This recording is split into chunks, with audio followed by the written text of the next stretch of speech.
Hello बच्चों, revision checklist में मैं आपका स्वागत करता हूं। आज एक और कॉन्सेप्ट लेके आए हैं जिसमें हम क्या पढ़ेंगे, properties of charge.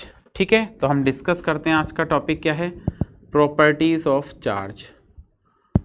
Properties of charges. इसमें टोटल चार प्रॉपर्टी हैं चार्जेस की, जिसमें से हम आज 3 डिस्कस करेंगे। पहली प्रॉपर्टी है आपका क्या, एक है invariance of charge, conservation of charge, और charges are additive in nature. Charges are additive in nature, additive in nature. Okay, क्या है ये प्रॉपर्टी? तो according to this property the total amount of charge present on any body is equal to the algebraic sum of isolated charge present on that body. क्या बताया? According to this property the total amount of charge present on any body is equal to the algebraic sum of all charges और isolated charges present on the surface of that body.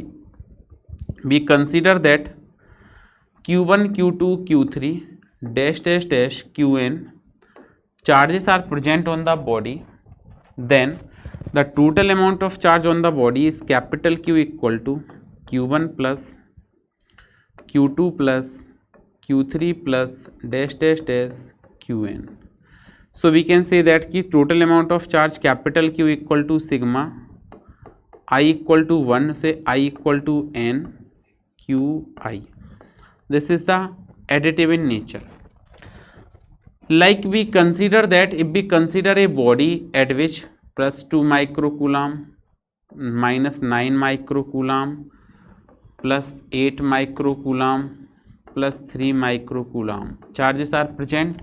Now we calculate the total amount of charge. So total amount of charge is capital Q equal to 2 plus 8 plus 3 minus 9. Because scalar है तो law of algebra follow करेगा। 8 to 10 और 3 13 minus 9, तो ये कितना आ जाएगा? 4 microcoulomb is the amount of charge present on the body. तो ये आपका पहला लॉ है, charges are additive in nature. अब हम बात करते हैं सेकंड प्रॉपर्टीज की। सेकंड प्रॉपर्टी क्या है? Invariance of charge. सेकंड क्या है? Invariance of charge. Invariance of charge. Invariance of charge क्या होता है? अगर हम बात करें इनवेरिएंस ऑफ चार्ज की, तो according to this property the amount of charge present on the body is remains same either body is at rest और it is in uniform motion. क्या बताया? इनवेरिएंस ऑफ चार्ज में क्या बताया? According to this property the total amount of charge will present on the body will not affected by the state of rest or state of motion of the body. It always remains same. ये आपका invariance of चार्ज है।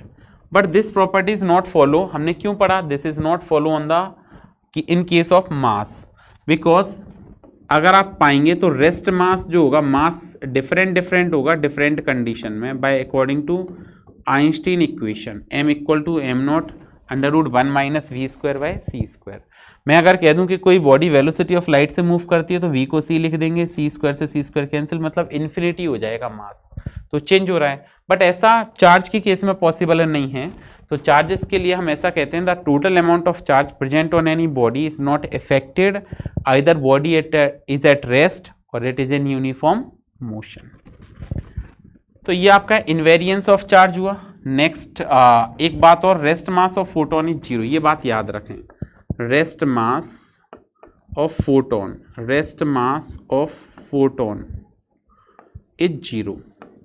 हमेशा ध्यान रखें photon का जो rest mass है वो जीरो होता है। नेक्स्ट प्रॉपर्टी आज की क्या है? Third one, conservation of charge. Conservation of charge, तो इसको डिस्कस करते हैं हम। क्या? Conservation of charge. ये क्या कहता है? अकॉर्डिंग टू दिस प्रॉपर्टी या according to this law, charge can neither be created nor be destroyed it can transfer from one body to another body. क्या कहती है property? According to this property charge can neither be created nor be destroyed, only it can transfer from one body to another body. That is the total amount of charge in an isolated system is always remains constant. For example, when a glass rod is rubbed with silk cloth, then electron are transferred from glass rod to the silk cloth. So glass rod become positively charged and equal amount of negative charge appear on the silk cloth. तो total charge constant है। और example लें कि when alpha decay will takes place of 90 to uranium 238, क्या होगा इसका? Alpha decay. Then क्या होगा इस प्रोसेस में? बनेगा 90 थोरियम 234 प्लस इसके साथ एक अल्फा पार्टिकल निकल जाएगा 2He4। अभी मैं पूछूं बताओ कितना चार्ज है, तो आप कहेंगे 92 प्रोटॉन के इक्वल चार्ज है। इसमें कैसे 90 + 2 तो 92 हो जाएगा, है ना। एक ये भी होता है पेयर प्रोडक्शन या पेयर एनिलेशन की प्रोसेस में, ये पेयर एनिलेशन है, पॉजिट्रॉन और इलेक्ट्रॉन मिलेंगे तो एक गामा फोटोन बन जाएगा, नेट चार्ज 0 हो गया। ठीक है, तो ये कंजर्वेशन ऑफ चार्ज है। आज के लिए इतना ही, एक और प्रॉपर्टी कल पढ़ेंगे। Thank you.